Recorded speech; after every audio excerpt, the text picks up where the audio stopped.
What's up guys, Coach Matt here, and today I wanted to cover another quick area that kind of is a gray area between coach and athlete, and that's how to use leg drive in the bench press. Just like hip drive in the squat, this is something that's usually really difficult for someone that's never heard of it to pick up or understand at first, and there's usually a lot of confusion between the coach and the athlete on what the coach wants the athlete to do. So I'm going to do my best to help alleviate some of that confusion and help those that aren't currently using leg drive to a better bench press. So a bench press does get a bad rap for being a kind of bro movement. It really should be a full body effort, and the part that's often left out the most is actually our legs. So to give a little bit of an idea what leg drive actually is it's actively driving your feet into the ground during the bench press, keeping our quads, hamstrings, and glutes nice and tight to provide the extra stability. And right as we're pressing the bar after the chest, we're going to give a little bit of extra drive, and this should help right the bar back over our shoulder joint, and it's going to give us, of course, that extra stability as we're continuing to press. So this should help make the bench press feel a little bit easier. Now, to understand our setup for leg drive, we have to understand that the setup across the board for bench press is tight.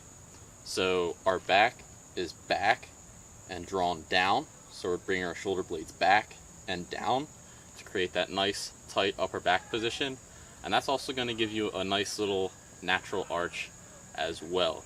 The next thing that would tighten up is going to be our core, so we're going to take in our big breath, our big belly breath, not up here, down to our belly and brace against it, and that's going to give us our core tightness.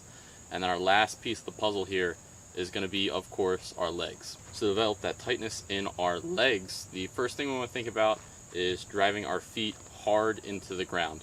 Now, whether you have your whole foot on the ground or you just have your toes on the ground is going to be up to you. If you do have powerlifting aspirations, I would recommend that you learn the whole foot on the ground method, as that's going to be across the board kind of what you'll see as rules and regulations for powerlifting. And it's also just what I teach to all of my lifters. It's a nice standard way of doing things. In terms of where you're actually placing your feet, you do have some options here. So I've seen those with a lot of mobility that like to really drive their feet underneath the bench as far as they can get them, and they really like the feeling of that with how they can drive with their legs from there. Some other lifters like their feet out in front of the bench a little bit, and they like the feeling from there.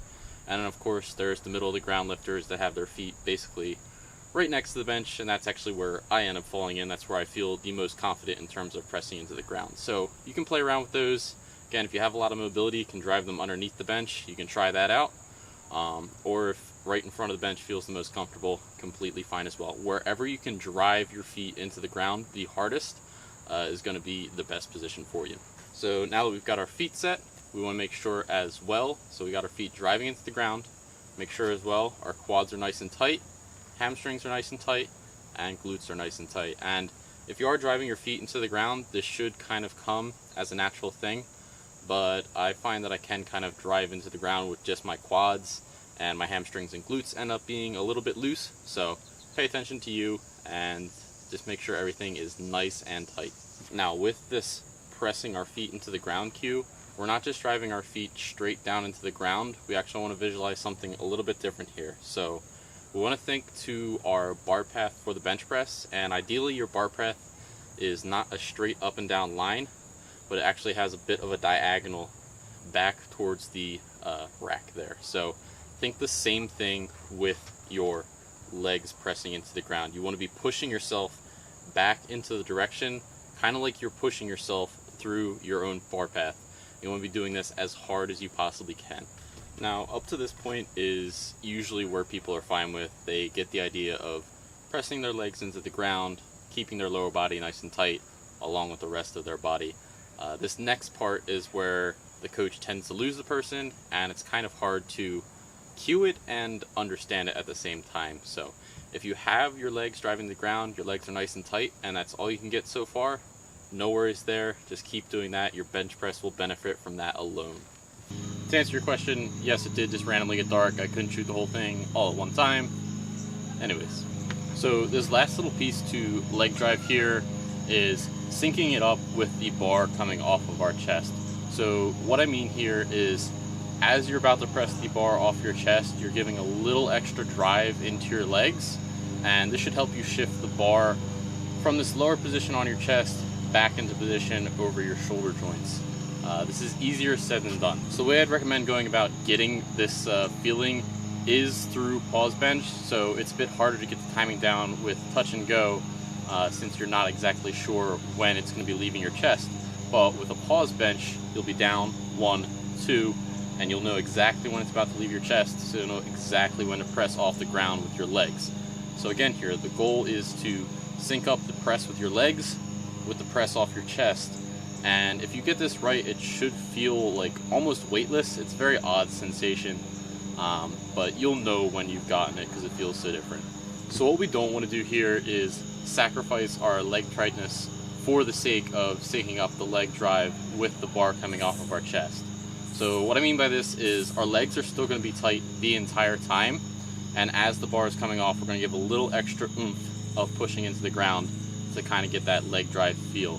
We don't want to go from a completely loose lower body setup and then completely contracted as it's coming off of our chest. So we want to be staying tight that entire time instead of going from loose to contracted on every single rep. And you'll kind of notice the difference in two bench pressers here. So I'll kind of show an example here of what it looks like when you are going from that loose contracted, and it's very obvious. You can see it in the butt raising up and down versus staying completely contracted. The leg drive is rather subtle.